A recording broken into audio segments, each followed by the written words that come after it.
नमस्कार, मैं शतंद्र कुमार सिंह। अभी तक हम लोग कोल इंडिया की ही चर्चा कर रहे थे और कोल इंडिया में भ्रष्टाचार की, लेकिन आज हम एक ऐसे विभाग की चर्चा करेंगे जो शायद ही आप लोगों ने सुना होगा। और ऐसा घोटाला है जिसे स्क्रैप घोटाला हम कह सकते हैं कि किसी भी वस्तु को, किसी भी प्लांट को अगर हम स्क्रैप घोषित कर दें और स्क्रैप घोषित कर उसकी नीलामी कर उसमें अगर घोटाला हो तो यह बहुत ही आश्चर्यजनक चीज है। और आश्चर्यजनक चीज क्या है, इसमें सभी लोग जानते ही हैं कि कहीं ना कहीं होता ही है, लेकिन PTPS Patratu thermal power station को बंद किया गया और बंद करने के बाद उसे स्क्रैप घोषित करके जो प्लांट 1500 करोड़ का था उस प्लांट को लगभग 500 करोड़ में बेच दिया गया। मतलब करीब 1000 करोड़ रुपए का घोटाला हुआ। अब यह घोटाला कैसे हुआ और किन किन लोगों ने किया, कौन कौन लोग शामिल थे, अगर यह आप जानेंगे तो आपको जानकर बहुत ही आश्चर्य होगा। बताएं आपको कि पतरातू थर्मल पावर स्टेशन बहुत जीर्ण शीर्ण अवस्था में पड़ी हुई थी और उस प्लांट को बंद करने की घोषणा तो की गई, लेकिन उसके पहले एनटीपीसी उस प्लांट को सब्सिडरी के रूप में लेकर उसको चलाना चाहती थी। और एनटीपीसी और झारखंड सरकार के बीच एक समझौता हुआ और समझौता में यह तय किया गया कि इस प्लांट को, अगर पुराने प्लांट को बंद कर दिया जाएगा तो उसमें जितने भी आदमी काम कर रहे हैं, जो भी रोजगार जिन लोगों को है, वो सभी बेरोजगार हो जाएंगे। ऐसी स्थिति में लोगों को बेरोजगारी का दंश न झेलना पड़े, इसलिए उसमें नवीकरण करके, मतलब उसमें मॉडर्नाइजेशन करके, उसमें कुछ पूंजी लगा करके उस प्लांट को भी चालू रखा जाएगा और नया प्लांट हम लोग बनाएंगे।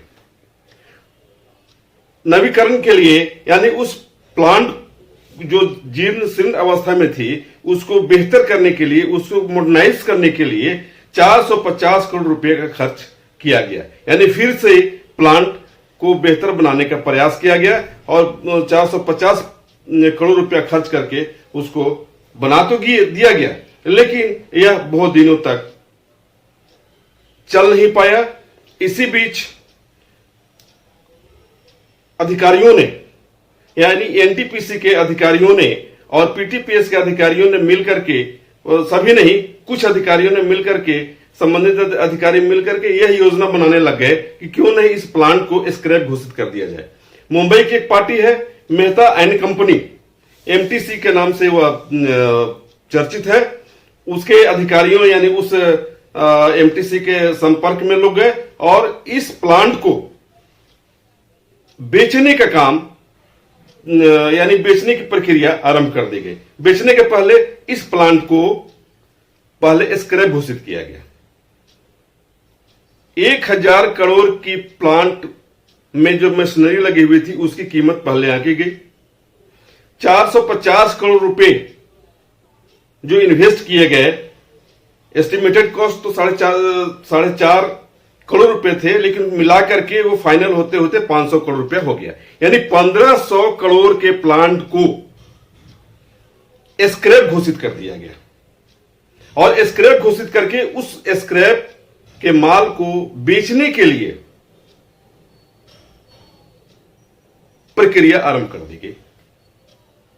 उसके वैल्यूएशन के लिए, उसकी कीमत क्या है, इसके लिए अधिकृत रूप से मेकॉन के अधिकारियों को उसमें लगाया गया। मेकॉन के जो अधिकारी थे उसमें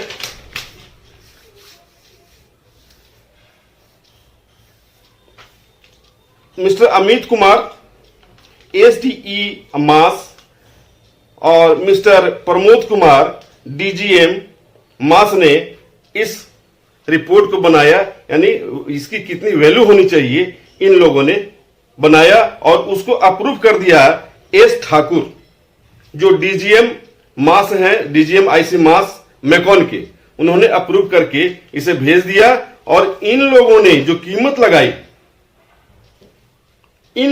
कीमत लगाई वो अभी काफी आश्चर्यजनक चीज था। और यही वजह है कि जो टेंडर लेने वाला था, जो अधिकारी, जो कंपनी उस मशीनरी को खरीदने वाला था, यानी एमटीसी खरीदने वाला था, उसने भी काफी इसको तोड़ मरोड़ करके कीमत और कम लगा दिया।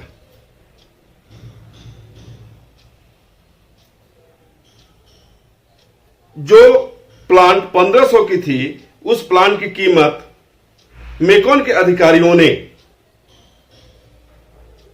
घटाते घटाते घटाते घटाते इसे कहां लेकर के आया, आप जानेंगे तो बड़ा आश्चर्य होगा। इसका मूल्यांकन किया गया 578 करोड़,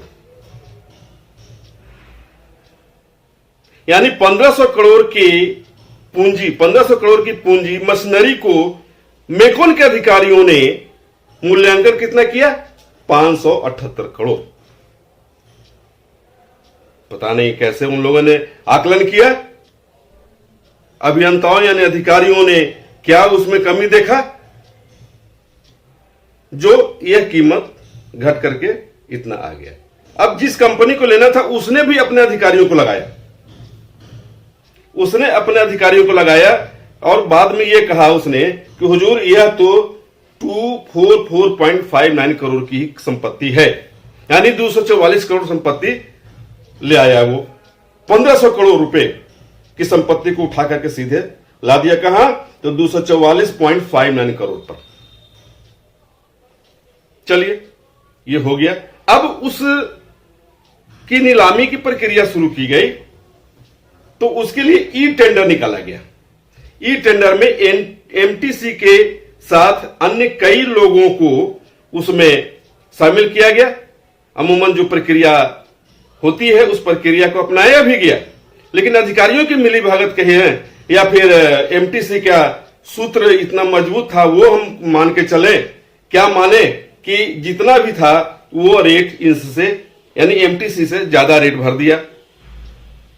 जब टेंडर का काम शुरू हुआ तो उसमें एमटीसी के अलावे किसी भी एजेंसी की एंट्री अंदर नहीं दी गई,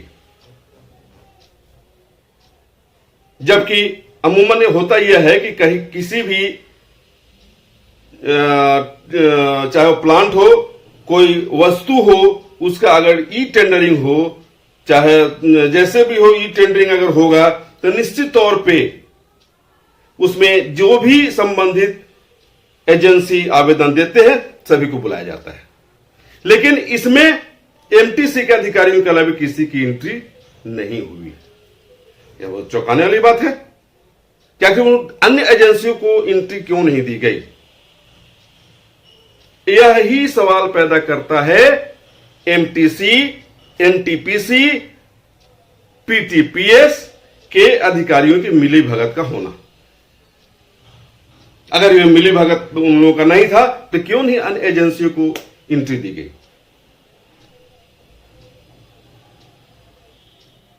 यह जानने वाली चीज है। और ई टेंडर के माध्यम से इस प्लांट को 2.59 करोड़ मैक्सिमम बिड लेकर के गया एमटीसी और वहां पर वो फाइनल हो गया। यानी 1500 करोड़ रुपए की संपत्ति को 259 करोड़ मैक्सिमम बिड ले गया और ले जाकर के इसको खरीद लिया।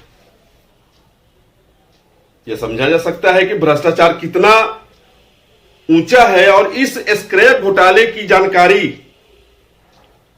प्लांट के कई अधिकारियों से लेने की प्रयास की गई, लेकिन सभी ने कह दिया कि हमें इसकी जानकारी नहीं है।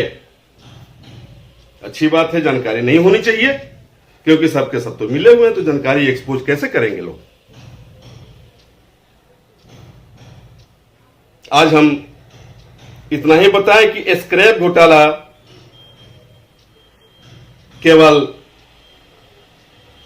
पीटीपीएस का ही नहीं बल्कि झारखंड राज्य और राष्ट्रीय स्तर का एक बहुत बड़ा घोटाला है ये, और इस पे जांच होनी चाहिए और इस पे आगे क्या क्या कार्रवाई की जा रही है। एक संगठन के द्वारा मामले को अदालत में ले जाने का प्रयास किया जा रहा है। अदालत उच्च न्यायालय में इस मामले की रजिस्ट्री के लिए, निबंधन के लिए आवेदन दिया जा चुका है। अब उसमें आगे क्या हुआ इस संबंध में हम कल बात करेंगे और कल हम आपको बताएंगे कि इस टेंडर की प्रक्रिया में, ई टेंडर की प्रक्रिया में कौन कौन से ऐसे तथ्य हैं जो चौंकाने वाले हैं, जो नहीं किया जाना चाहिए था। इंतजार करें कल की वीडियो का। अगर आप इस चैनल पर नए हैं तो हमारे चैनल को लाइक, शेयर एंड सब्सक्राइब जरूर करें ताकि आने वाली देश विदेश की खबरें आपको मिलती रहे। स्वदेश वाणी।